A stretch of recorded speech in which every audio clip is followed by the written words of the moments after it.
Hey, what's up? Hey, how are you? Oh, pretty good. And you? Doing well, doing well. Good. Kind of destroyed my voice at Vespers tonight, so I'm kind of pretty good and sore, but Doing well, doing well. good. Kind of destroyed my voice at Vespers.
All right.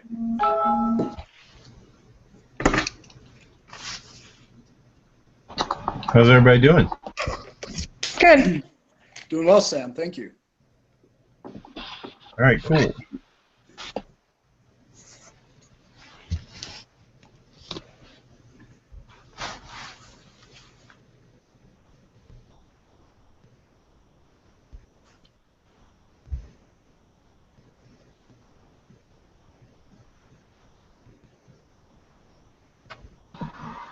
All right, I'm going to ask if everybody could mute their mics because we're getting some feedback loops. I think some on my end too. So, unless you need to interrupt to ask a question, keep your mic muted.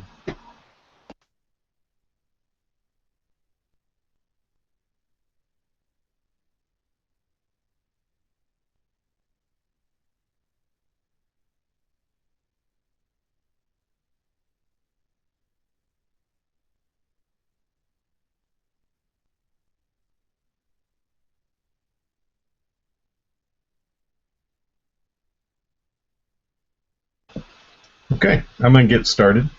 Do you know who R is? No, I have no idea. I got the same call. I didn't answer it, but I don't know. I don't know. Someone just said, "Is this where?" R just said, "Is this where the call is happening?" Okay, I'm going to get started. Do you know who R is? No, I have no idea. I got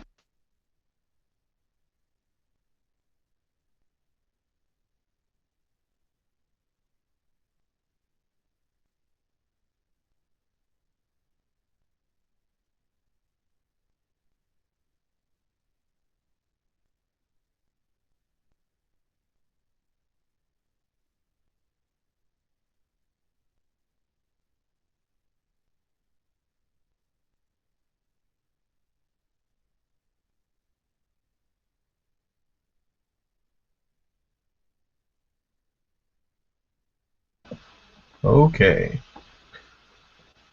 All right. I'll go ahead and get us going here. Starting with the thank you. Starting with the Plagal Fourth, Vesperal Theotokion, Dogmatic Theotokion, in English by Roumas. And I'm going to get it pulled up on the screen here so everybody can see it as we go through it.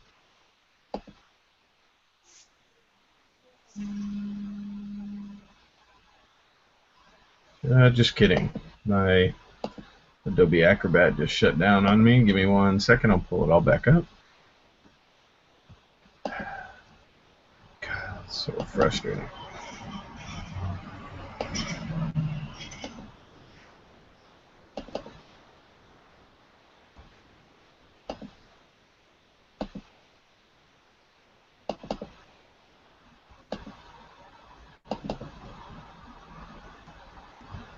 Sorry, everybody. Just give me 1 second. I had to get all my PDFs set up so I can go through some stuff with you.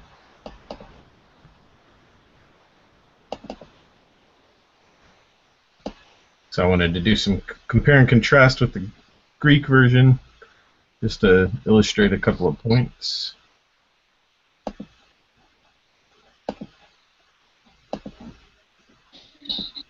But of course, for no reason at all, Adobe crashed on me. 1 second.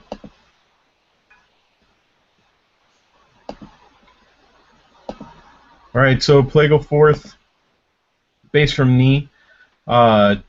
Basically, whenever if you learned notation from like Margoziotis or something like that, you basically would have been doing all those exercises in sort of a very basic version of Plagal Fourth.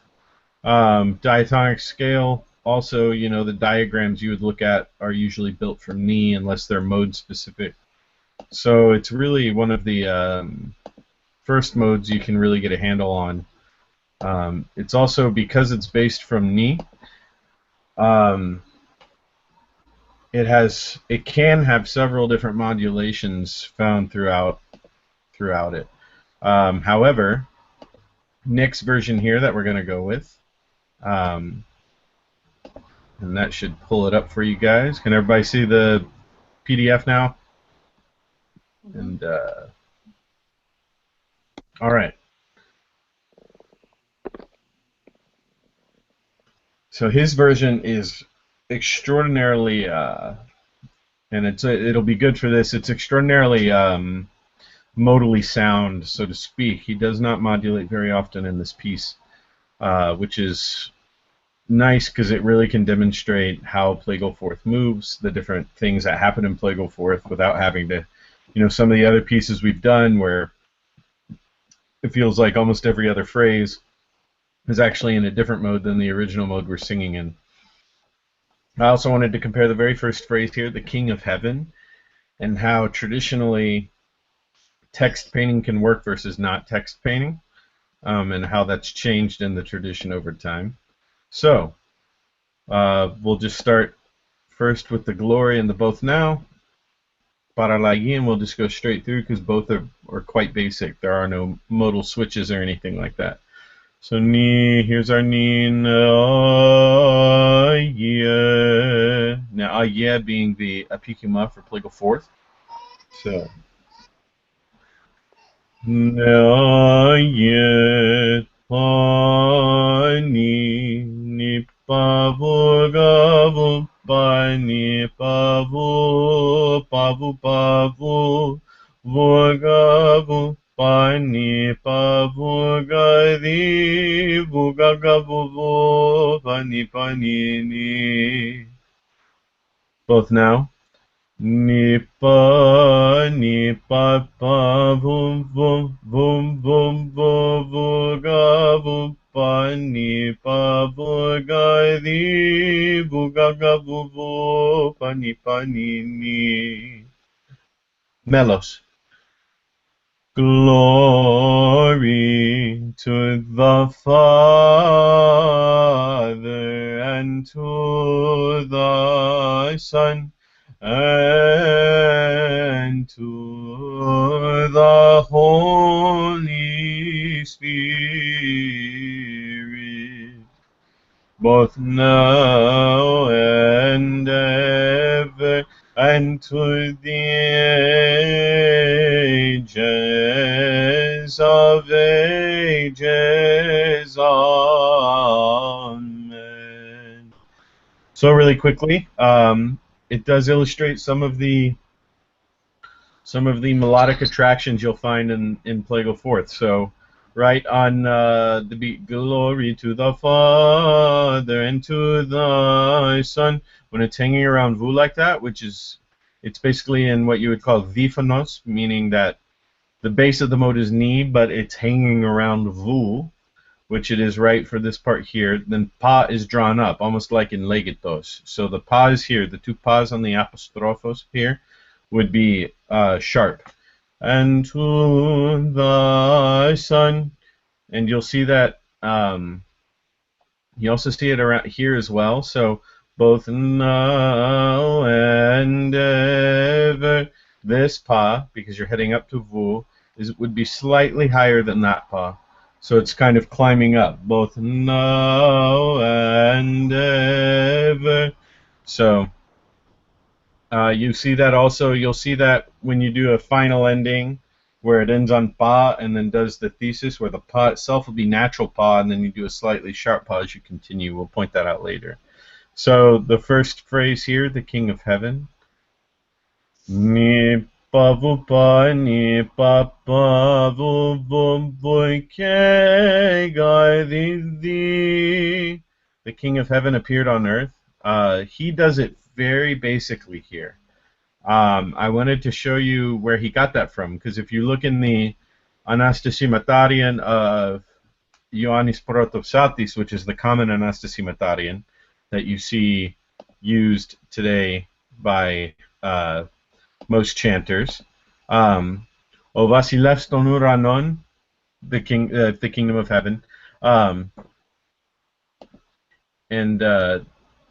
or the ruler of heaven, king of heaven. It's been translated several different ways, but Vasilevs really does mean king.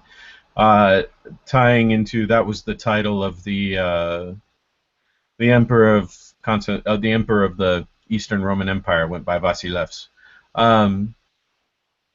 So here he goes high because of the word heaven.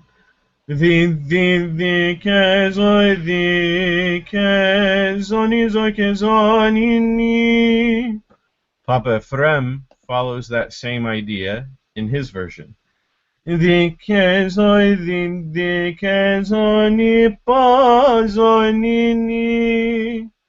So where Nick is getting his practice from is actually from the first Anastasimatarian to be published in the new method, which is that of Petros Ephesios, which was one of the first books published in the new notation.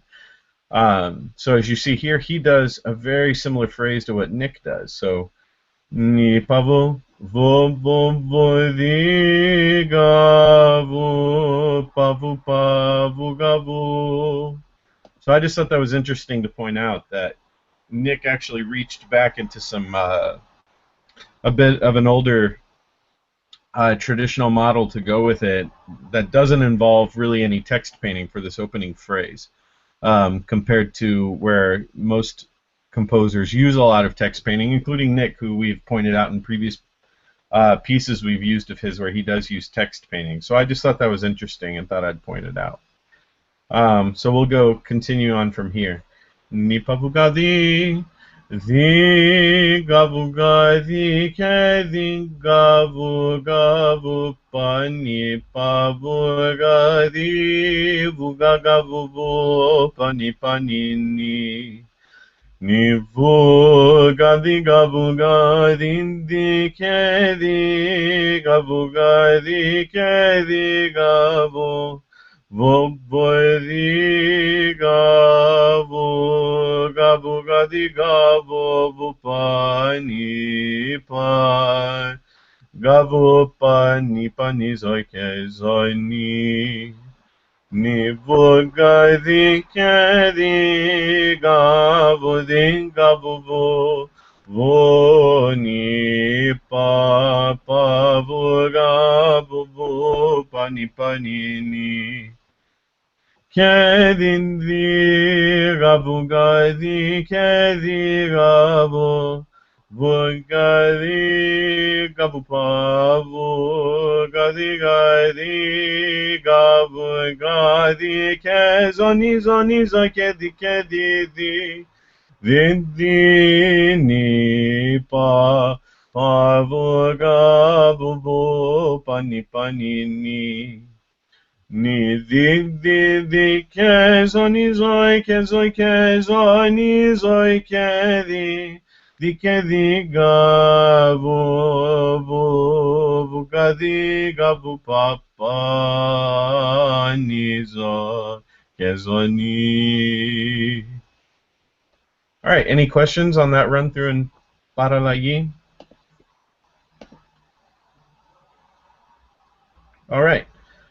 Quick pointing out and a couple questions for you guys. So here is a good example of what we would call a diphonos phrase, plagal fourth diphonos. To give you an example of what I mean by diphonos, so second mode from the is diphonos in structure. So the structural notes are always two apart. So the is your bass note in second mode, but then you have thesis that end on vu, and also zo. So it's like it's a diphonos mode and characteristic because all the action so to speak happens two notes away from the bass, one way or the other, and that's what's happening here in plagal fourth, where your bass is ni, but really the whole phrase is cresting on vu, so it's sort of diphonos in its characteristics there. If you had to categorize that, you would call it plagal fourth diphonos. Hey, Sam. It only does that a couple times. Another time it does it is here. He is one sun and two natures, where natures is ending on vu, and everything sort of crests to that.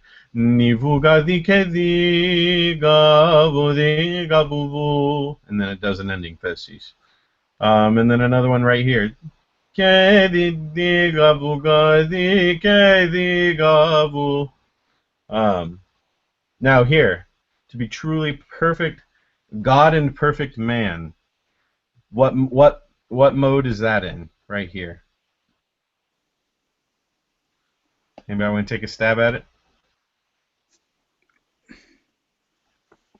Am I allowed to answer? Go for it. I think we're in an agya phrase, and we ascend above. We ascend above the, and then the melody cadence is on the. Correct. So what would that do to this note right here on that yeah. ga? I think we would raise ga, attract it toward the. Correct. Good job, Ross. Yeah. So the way you do that. So this is vu right here. Vu ga di ga di ga vu ga di ke zoni zo ke di di. So that ga right there would be a little bit sharp. Hey Sam, just back to the diphonos real quick. Yeah.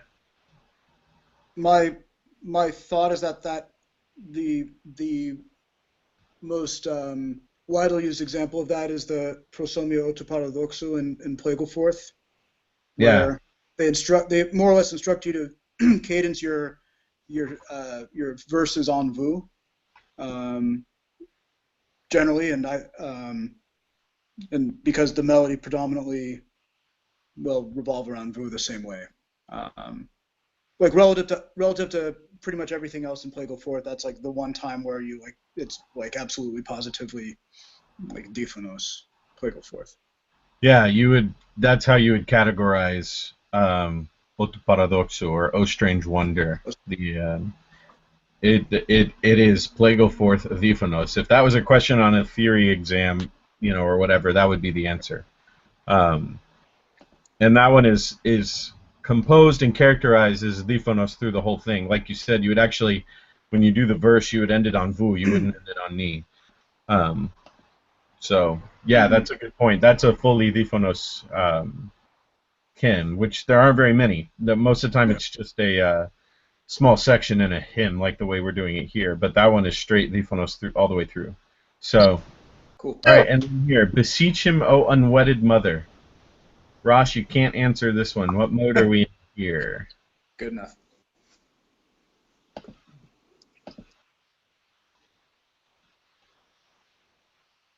Amy, you want to take a shot?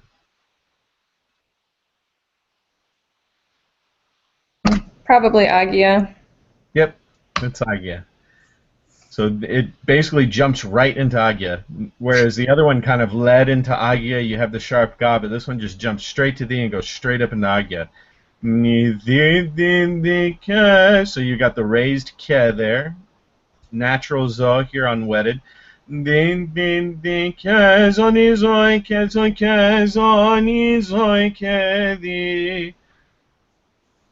So, but that's really all the modulations you have throughout all of this, so to speak, and those are very basic modulations. They're all diatonic. They're all things you will see several times in several other different Plagal Fourth pieces. So this, in other words, like I said, is a very modally sound composition. It's a sort of a perfect example to use if somebody said, what is Plagal Fourth like? This would be a good piece to show them. This is what Plagal Fourth is. This is how it moves. This is how it sounds, without any modulations, or very few. And the modulations they have, are borrowed from other diatonic modes. So anyway. Could you give the definition of diphonos again? Yes, diphonos is when a mode is operating with dominant notes that are two notes away from the bass. That could be above or below. In Plagal Fourth, it's always above, because obviously in Plagal Fourth, it's not really ever going to low Ke, except in sometimes papatic pieces. So the bass is Ni, but the dominant note that it's using for the thesis is Vu. Okay. That's when it's diphonos. Does that make sense? Mm-hmm. And it really stands out because it almost sounds like legatos, and it has very similar attractions to legatos. Really sharp fa. If you happen to hit zo, it's usually flat, and usually you don't even hit zo. So. Okay. Hey Sam, along those lines, to me it sounds right to keep the ison on ni even on those vu cadences. Although some might say we're cadencing on vu, so we should ison on vu. But I think the dissonance, you kind of go from in the phrase "for he took flesh." I think you would ison on ni up until probably virgin or the oligon before virgin, and then switch to vu, which kind of lends to some dissonance. Which again, I don't have a sound basis in theory for this. It just doesn't sound Plagal Fourthy anymore. It sounds legatos. I through all of that would keep the ison on ni. Okay.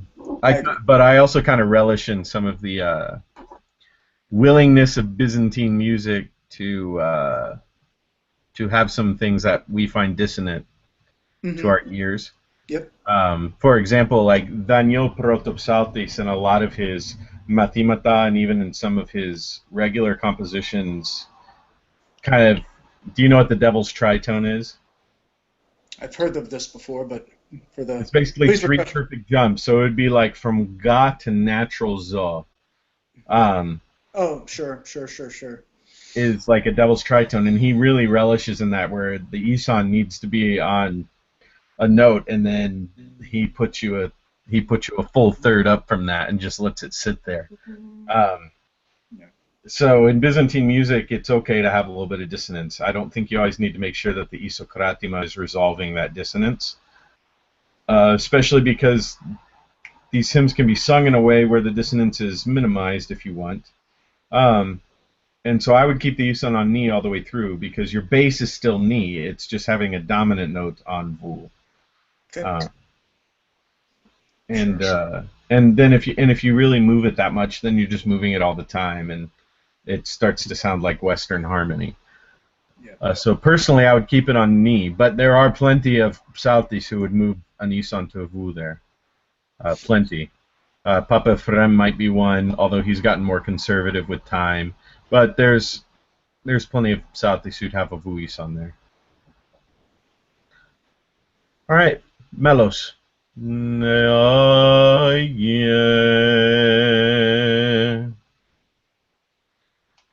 Thy King of heaven appeared on earth and conversed with men out of love for mankind. For he took flesh from a pure virgin and came forth from her with that which he had assumed. He is one son in two natures, but not in two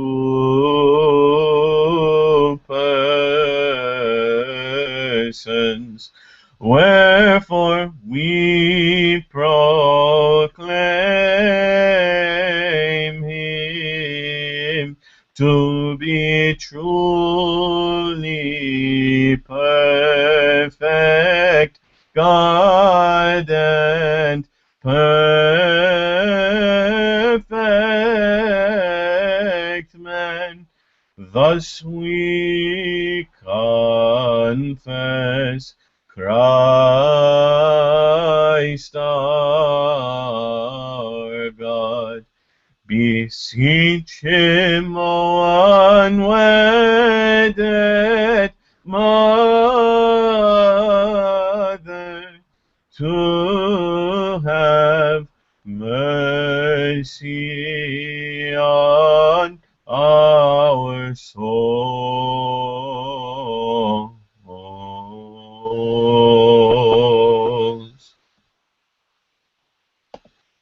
Any questions before we move on? I have a question about assumed. So with that which he had assumed, for the first syllable of assumed, when I was going through it, I would intuitively think that you would make that sharp, but you brought it down all the way. So had assumed is what you did, and I was kind of thinking that it was had assumed. So I was wondering what the theoretical reason for that was. You could do either one. You'd be perfectly justified in doing it a little bit sharp. I didn't do it sharp just because I just usually don't when it just touches CAD. Just go ahead and go full natural. But it might also depend on the thesis that I'm interpreting. So that's one of those situations. You could do either one. I've heard both. Okay, thanks. There's not a 100% right answer on that one.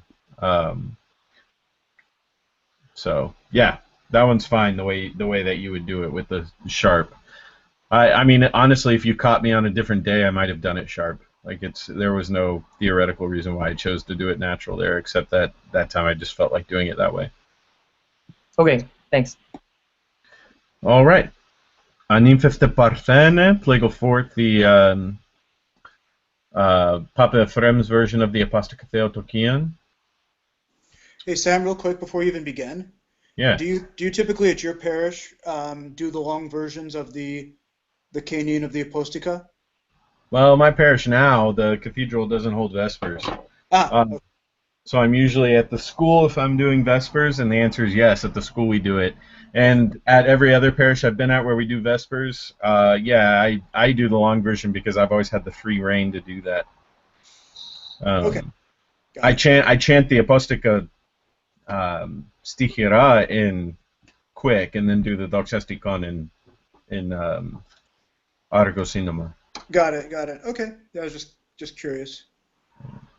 I mean, I've always done I've always typically done the short versions, and I also learned the short versions from the Quetzalcoatl's recordings, typically. So Okay. the long melodies are beautiful. I just don't personally often do them, but it's interesting to go through. So just curious. Well, we can check real quick. See what I'm just curious. Let's see what Pringos has. I'll pull that up real quick and see if he has the long or the short ones there. Just curious, because you know his Anastasiomatarium was transcribed. So let's see. He does the long. I think he does. It's quick and then long, right? Because that's why I think I did it. I think I started doing that because of what I found in the Pringos. Yeah, I think he has the short one, and then it says Eothinon, and then he does the long one. He does both, maybe. So yeah. That's Eothinon. So.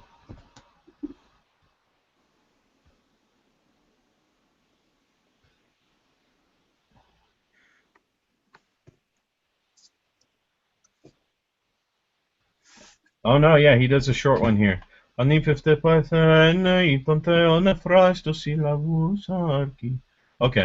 interesting. Yeah, but I've always done the long one. Okay. But I don't, and by all means, I don't. I certainly don't mean to suggest you should do differently tonight. I was just honestly curious. yeah, I've always done them long. I think it sounds. I know, to me it sounds odd to do the whole thing cinema, but that's probably just because I've never done it that way. So, all right. Ni pa pa vu ga vu pa ni ni. Here, right here is a good example.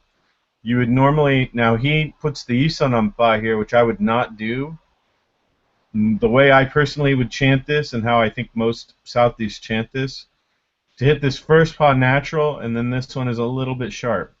So like, ni pa pa vu ga vu pa ni ni. So the difference being pa pa vu. Now it was a little bit sharper because I'm trying to demonstrate it, but it gets raised there.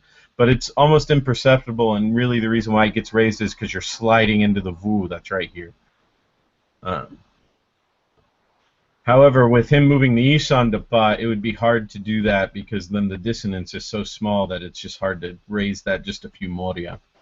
Which is why on a whole phrase like that, I personally keep the Isokratima on ni.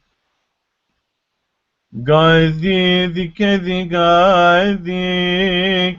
kezo zonini zozo kedi di di gabu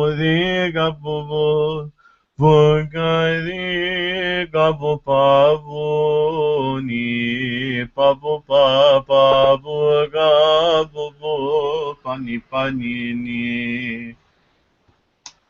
This paw right here would definitely be sharp, and then here, once again, he moves the Isan, which makes it hard, but I would do both these paws here sharper. But if you move the Isan there, you're not going to be able to do it. Gadi kezo ni zozo kedi di. Di gabu gadi gadi gabu pa di gabu gadi ke zoni zoi ke ni zoni zoi ke di kedi gabu gadi gabu pa Nizoi Gezoni. All right. Any questions? Yeah. Hey, Sam. When you're cadencing when you're cadencing on the, I notice you're keeping your Zos pretty natural. Yeah, that's just a tendency of mine. Okay. I don't like to overly flat them too much. Okay. And that sort of just stems from this is going to get really technical. So it sort of stems from the idea of like, you and I, Ross, have talked about before sort of how Vu has drifted up over the past, 75 to 100 years. Sure. And but the Zo hasn't. The Zo has sort of remained, well, the Zo sort of has when it's kept natural, but if you really listen to like Nafliotis and older Pringos, not really Stanitsas, he's got more modern intervals, but like the Zo, it's sort of the same thing. The way you would do a Zo there, the difference between natural and flat isn't as pronounced in older recordings as it is nowadays. Okay. Now I'm not doing that Zo. Mine isn't. I just don't have the voice control yet. I've done more modern intervals, but when I do my Zo on some of the Agia stuff, I don't go super flat unless it's really, really called for. Like obviously like an agem. I just like to keep, if there's not an agem, I like to keep it a little bit sharper than a gem. Mm-hmm. So. Okay. I just appreciate your perspective on it. Thank you. But yeah, but Zo is, I mean, if I were singing in a choir, I'd do it more flat because that's usually how it's done. So like here, when thou who grantest thou who grantest unto all. Is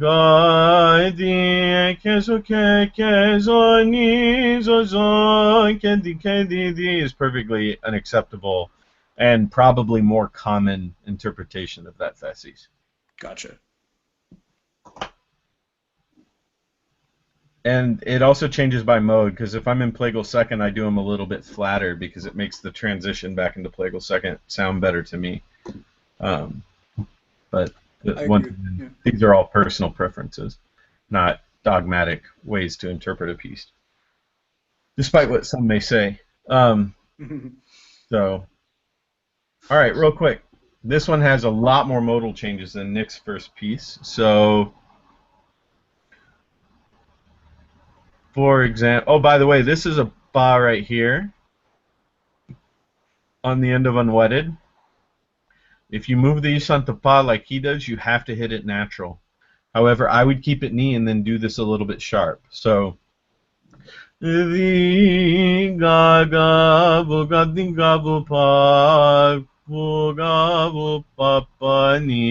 I wouldn't hit it and hold it. I would do a little bit of a trill. So, oh, unwedded virgin.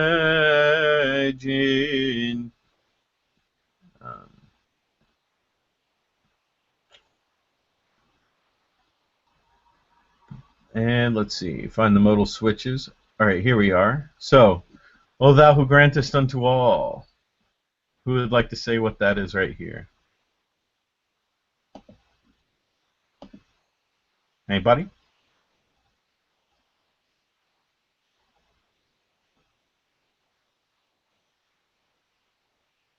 Amy? Agia. Yep, that's an Agia thesis through and through. You would even do that ga right there on who a little bit sharp, which I didn't do because I didn't, since it switched to the line, I didn't notice it was going full Agia until too late. But, so I do Gadi ke Gadi. You do it just a little bit sharp because it's leading right up into Agia there. So would the Ison go sharp too, or? Yeah, I mean, I would put my Isan on the. I wouldn't go ga there. I would just have it on the. I would have it on ni on who, and then just hit the v there on grantist. Okay. Instead of trying to tell my Iso Karate, hey, we're gonna hit this ga, but it's actually gonna be a little bit sharper. Like, I mean, good luck with that. Practically speaking. I had forgotten about the ga being sharp in Agia. I just thought it was the K and the Zo that were affected. On the way up, ga is sharp. On the way down, it's natural. Okay. And that gets more pronounced the slower the piece. So, for example, if you're doing a cherubic hymn and agia, your God's going to be really sharp on the way up.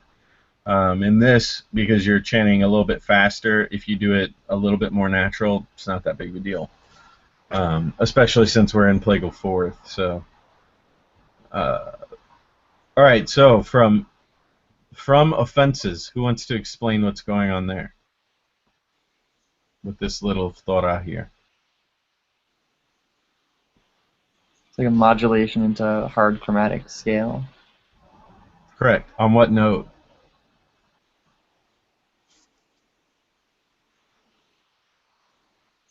Is that ga there? V. V. So it hits the V, switches to hard chromatic. Basically, Plagal 2nd from Ba. That's what this thesis is. Which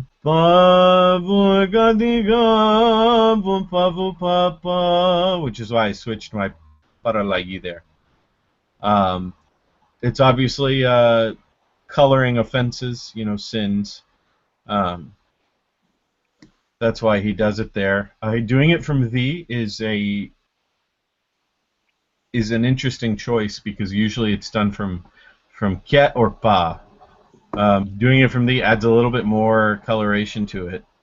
But it also makes it a little bit easier transition because the is... So in Plagal 2nd,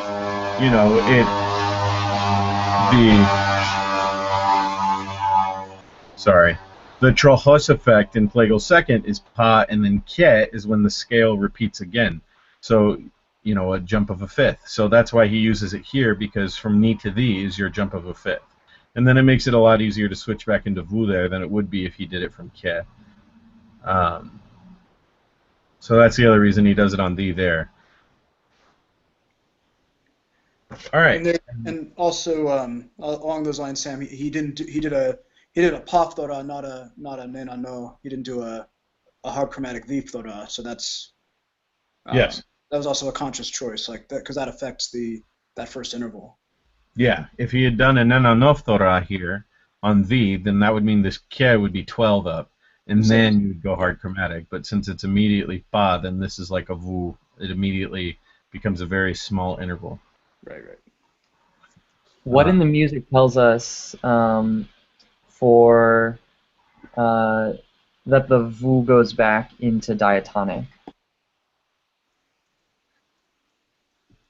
Oh, the switchback. It's this right here, above the V. That is a diatonic thora of V. So it's telling you you're singing V, but it's hard chromatic, but now you switch back to diatonic from V. So that's that right there, and then it's 2 down from this, which is the diatonic. So that's Vu.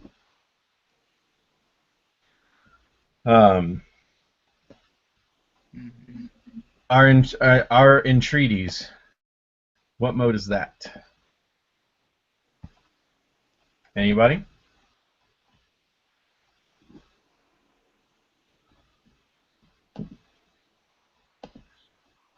Amy? Agia. Correct. Agia. You're getting it. So I would make that ga right here on entreaties a little bit sharp. So Vudi ga vuga di ke, and that ke raised a little bit. Ke zoni zoi ke ni zoni zoi ke di. So that's where I would do a really a very flat zo. Sorry, 1 second. Adobe messed up on me again.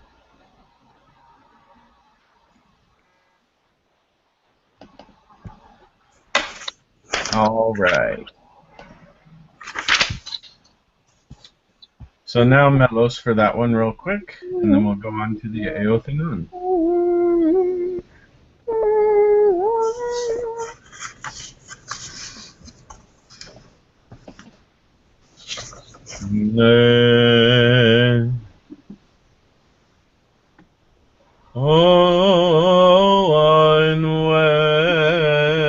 Unwedded virgin,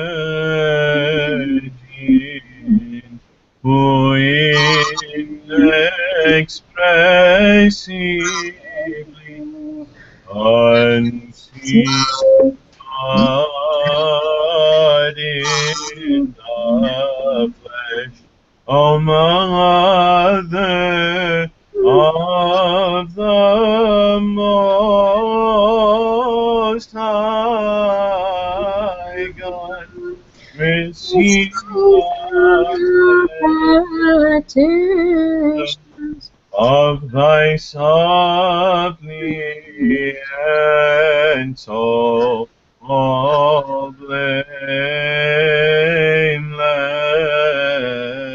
one. O thou who grantest unto all glorification from offense, receive now our entreaty,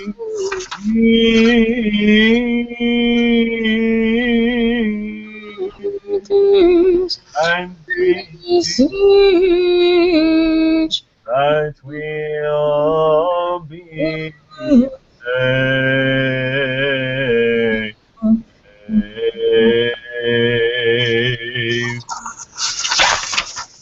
All right, any other questions?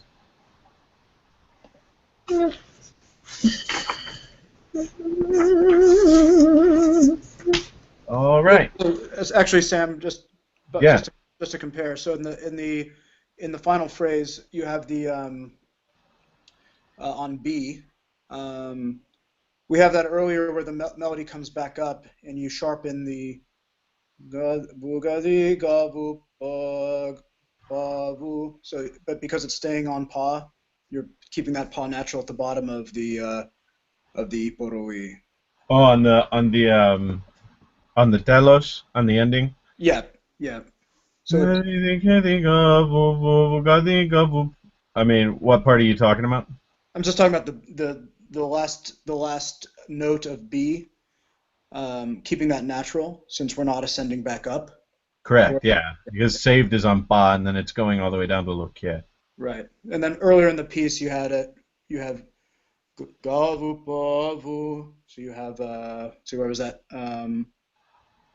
Suppliants, I think. Yeah, suppliants. Yeah. Yeah, right here. Yep. All Cool. right. Yeah, I mean, that one's easy. It's just because at the end you're going completely down. This is pa, whereas the other one, you're basically, you touch pa for half a beat, and then you're back to vu. Right. Right. All right, 9th Eothinon. This is where the first 8 obviously march right along the modes, 1 through Plagal 4th. The 9th one goes into Plagal 1st. So this is where, whenever the modal cycles start over during the year, this is, and the Eothinon will match the mode of the week. This is where it doesn't anymore, because you'll be back in first mode, but 9th Eothinon is Plagal 1st.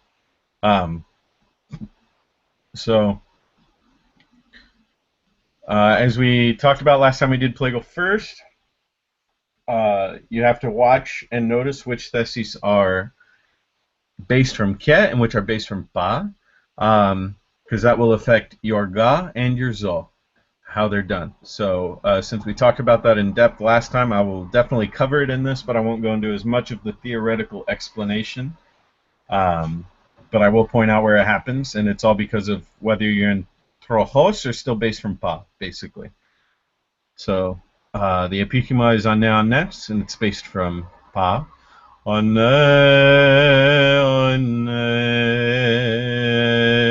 Oh, and so you guys can learn to, obviously you can just memorize them, but also to see the decoding. So hijos is being mode or tone, depending on how you translate that. When you have the pi and the lambda on top of each other, that means plagios, so plagal. And then what this is, it looks like a Q, but it's really a calligraphic alpha, meaning protos, or first. So that's why under the pa you have this And that's why when you put it under the ket, you have this plus the 2 dots to let you know that you're actually up. So that lets you know it's Plagal first. And then it tells you your base. Ba. Anne,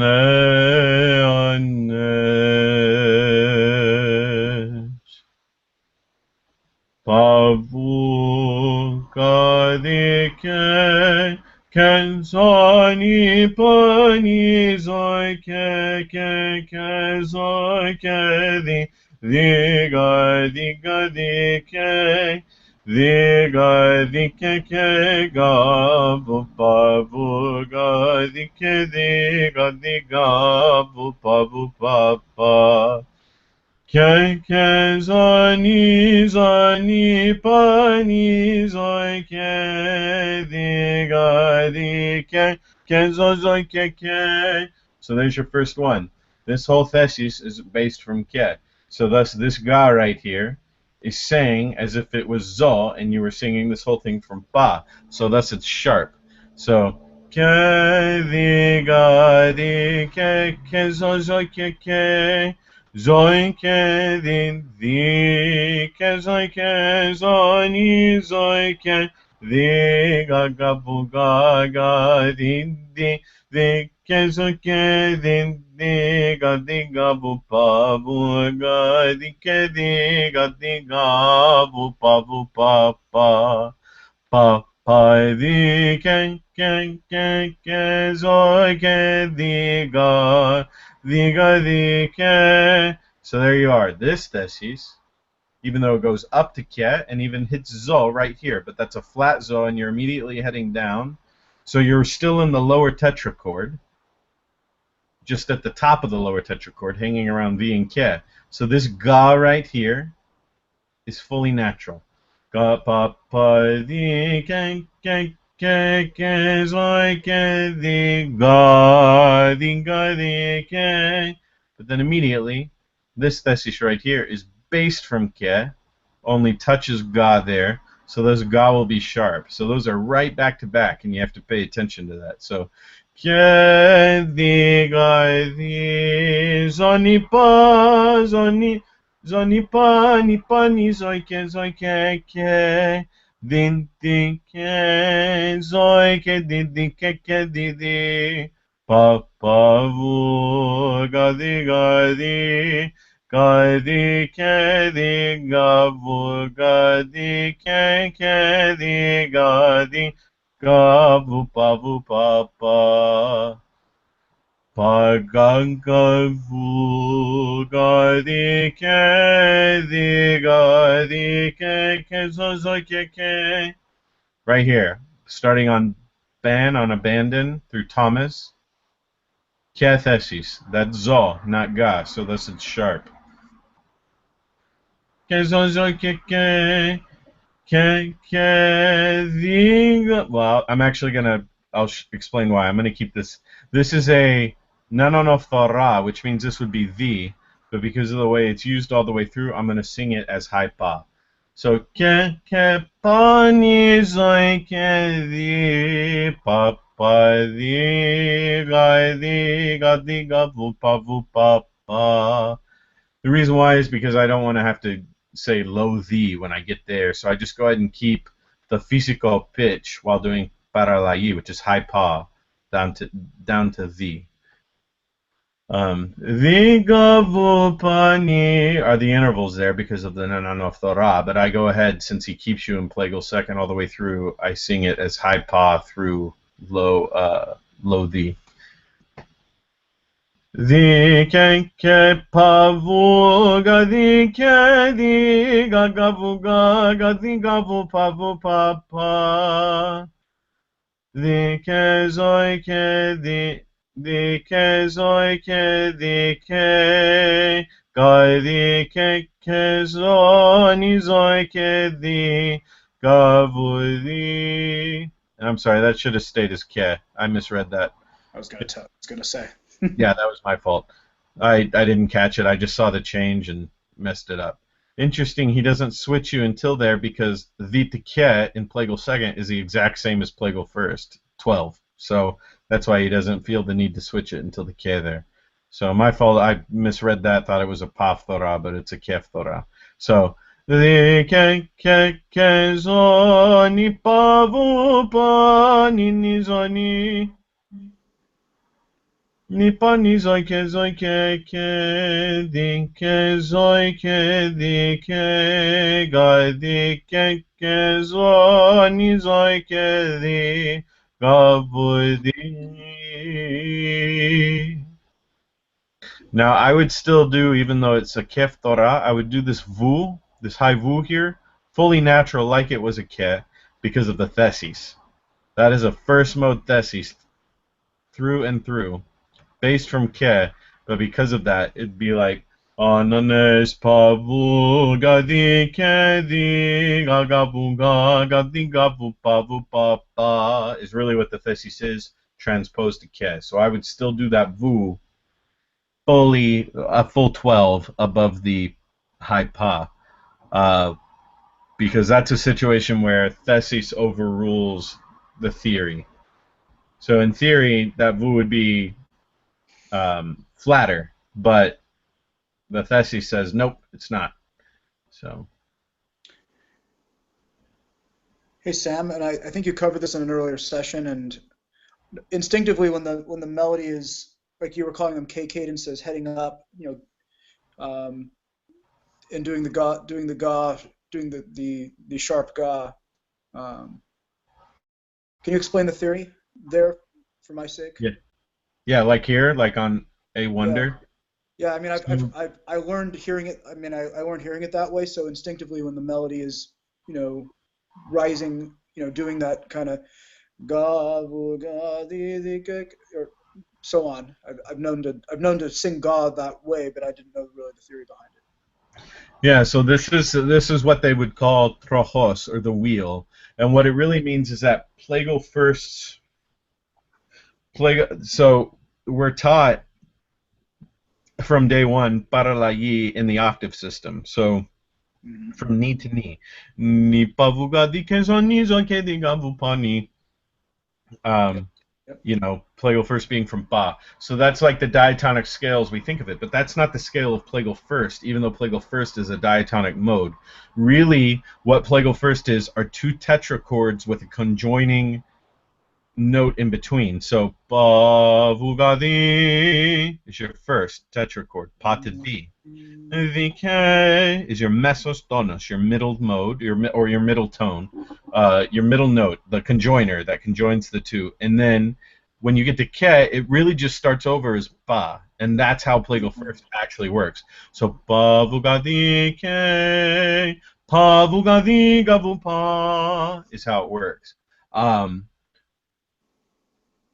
That's actually the scale of Plagal first. So you have to decide. Now, each scale can go a little bit above that. So, pa vuga di ke zoi ke di gavu pa can really be how the lower tetrachord, it can go up to zo. But when it touches zo, it's flat. Pa vuga di ke zoi ke di gavu pa. So, like right here on first. Pa vuga di ke zoi ke di ga di ke.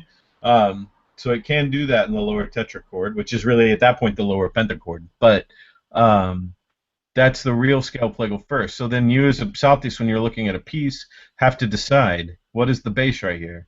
Is the bass your lower tetrachord, or is it your upper tetrachord? So when it's your upper tetrachord, which it is here, really you could sing this as pa. Pa pa vuga vuga di ga vu pa ni zo ni pa pa vu vu pa pa.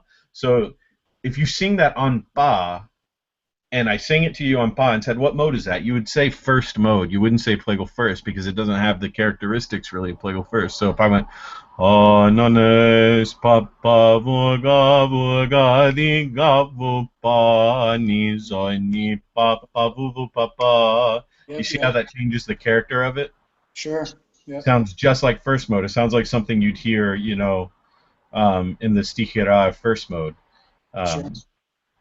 That's really, so really what it is it's just repeated the mode on ke. So this is really not ga, it's zo. And zo is a little bit sharp as compared to ga. So thus it's sharp in the way it sounds. So, ke zoni zoni pani zoi ke di ga di ke zozo ke. If you sing it as ke zoni pa, as from ke basically is your bass, then you have to tell yourself, I need to keep my ga sharp. If you think of it as pa, you don't have to do anything because you would sing zo naturally sharper than you would ga. Okay, then I guess that the natural question is then why don't we see paptoras all throughout? And I guess the answer would be we would know the scale of Plagal first, like you just we would know what the real scale of Plagal first is, I guess. Correct. Yeah. The reason why is because when they invented the new, you could do that. It just hasn't been done. That's not how it was originally notated. It was something where, once again, like if you keep in mind the audience of the new method were Saltis who had been trained in the idea of Thesis as the king. So they would look at those Thesis and know, oh yeah, I got to do it like that. But now that we're, literally 200 years removed from when they first came out with it, and we've been new method only, you have to be taught that and explained it to you and kind of start to point it out.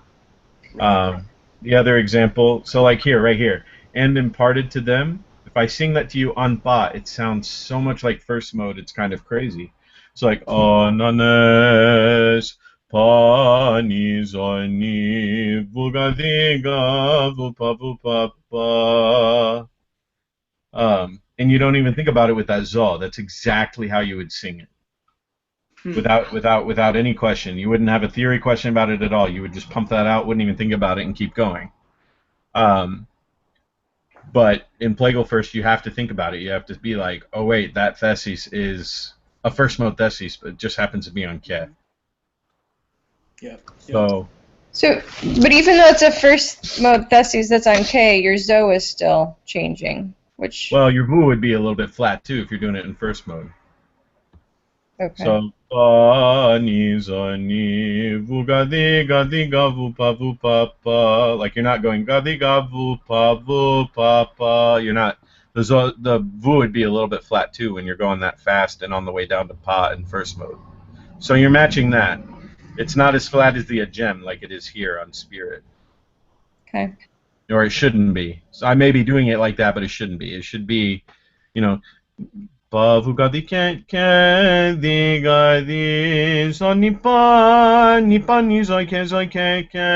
that. And then would be how flat that zo is right there. So really quickly to go through the modal changes. So you're in Plagal first there, flat zo definitely there as he marks it. That ga right here would be natural because you're still in the lower tetrachord all the way through here. This ga is sharp because you're now in the upper tetrachord. Proving your resurrection. What mode is that right there? All the way through dead. That whole thesis. Anybody can answer.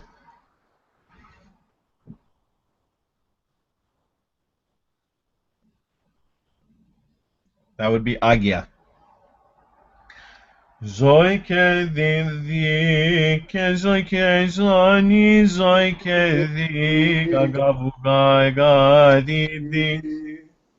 So that is all the way through dead is an Agya thesis, and then it goes into a Plagal first thesis. So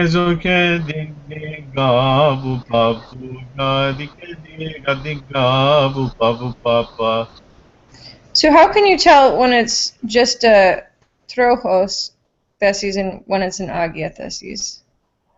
Your base. So you're starting from V here, and then it goes up, and it's still V's your base all the way through. So if that was Trojos and you were saying Ke is your base, that would sound really weird to your ear. See, I can't. I'm trying to even do it, and it's hard. Like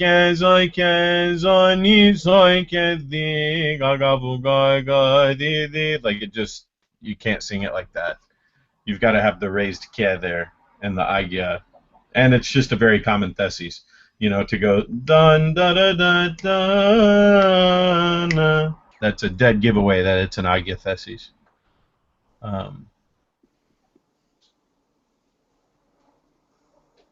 that make sense?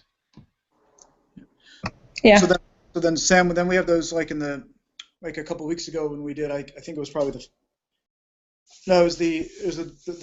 dogmatic Theotokion and Plagal first, when we have those climactic phrases that really reach up. Then we do see trochos, we do see the Torah pa placed on K. These quotes from the old Stichorarion, they tend to. Yes. Yeah, we tend to see the Torah versus here where we're not really seeing it. No, this is another piece that, it's much more simpler. It's much more modally sound than a lot of other pieces. Most Eothinon, this is also an Eothinon. He's basing his Eothinon off of the Anastasimatarion of Petros Ephesios, which are much more basic than what you get with the later ones. So yeah, this is a very conservative Eothinon composition. Sure. Just part of the reason why I like it and why I picked it. I sort of prefer that for most English pieces, to kind of start basic. You know, maybe in 100 years we'll have more complicated composition. But I think for now it's good if we're using much more classical. Right. So this one is, like I said, this one is fun because, and you filled the disciples with joy, is in the lower tetrachord. So because of that, this guy is here. But then on and imparted to them is in the upper tetrachord, so thus that guy's sharp. So you have a ga natural and a ga sharp very close together. And then on the Holy Spirit, you could either say that's a gem. I would say it's agia, but just a very quick little agia with a flat zo because you don't go above it.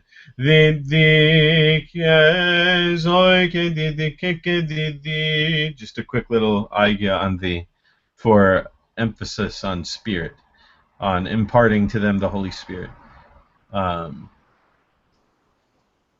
And then here it just builds up to it. This is a very common build-up. And you did not of abandon is a very common build-up to the upper tetrachord of Kef from the lower to go Plagal.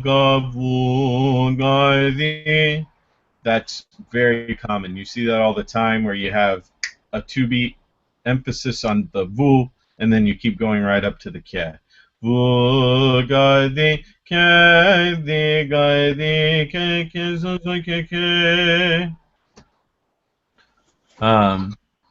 And then the really fun to emphasize swallowed up in the sea of unbelief, which is obviously an allusion to Jonah being swallowed in the belly of the whale because of his unbelief. He goes into Plagal's second text painting. Goes all the way from high pa, though, and then finishes on low pa. So you're covering the whole octave of pa vugadi kezoni pa pani zoikedi pa pa di gadi gadi gavu pa pa pa. Absolutely beautiful text painting there.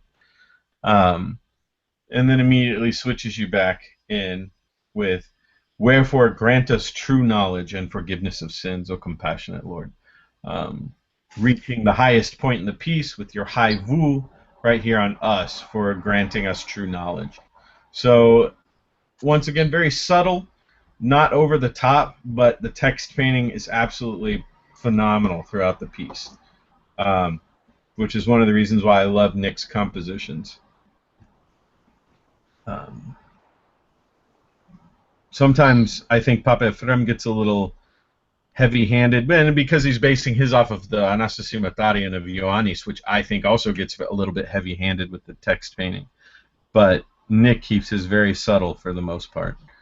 All right, Melos.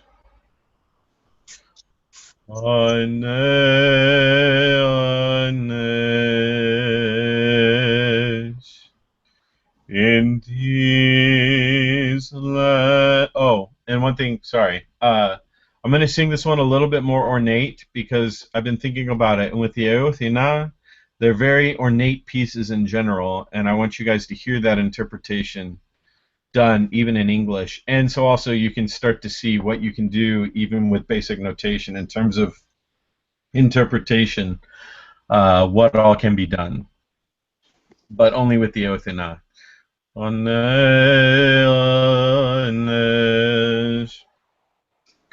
In these last times, on the evening of the first day of the week, you came to your friends, O Christ, and you confirmed a wonder by a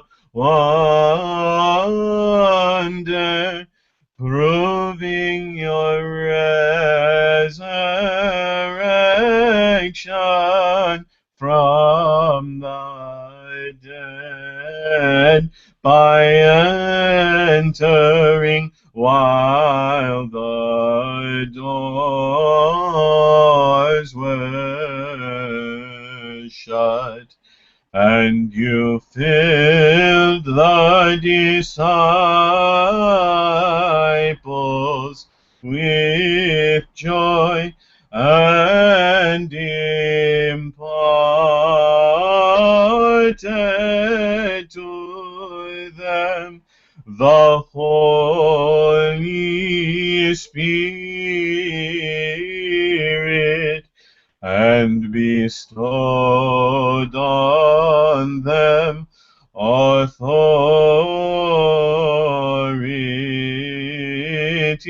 to forgive sins, and you did not abandon Thomas to be swallowed up in the sea of unbelief. Wherefore grant us to true knowledge and forgiveness of sins, O compassionate Lord.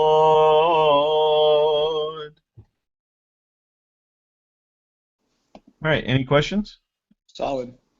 Actually, while you were doing that, I compared Ioannis' version to Petros, and it's actually Ioannis who does the text painting. It's at that part of the he does the hard chromatic phrase later. Petros does it back on sins earlier in the piece. Yeah, he does. That's true. So I'm more just talking about the general flow. He doesn't always do the text painting in the same place Ephesios does. I more just meant that when he does it, it's much more integrated than Ioannis can be at times. Indeed. Oh yeah. It's just clear that he's thinking about both. Definitely. His compositions, I mean. Yeah. Definitely. He's got both on it. He's got knowledge of both and obviously integrating both. The Ioannis makes sense because, like I said, that's what everybody uses. But using the Ephesios, I mean, that's not very common. So that's why I wanted to point it out. I mean, most people don't even know it exists, much less have looked at it. Right. And you could argue that it's easier as a didactically speaking because it's a lot less elaborate for beginners to look at Petros versus Ioannis. Yes, definitely. It's also the Petros Ephesios is closer to what's chanted at the Patriarchate than Ioannis. Oh, did not know. Yeah, and Alexander Khalil Flikos even mentions that to Alexander Khalil, where they say they prefer, if they have to use an Anastasiomatarian, they prefer Ephesios. Huh. I have to look through that thesis again. So, All right, any questions?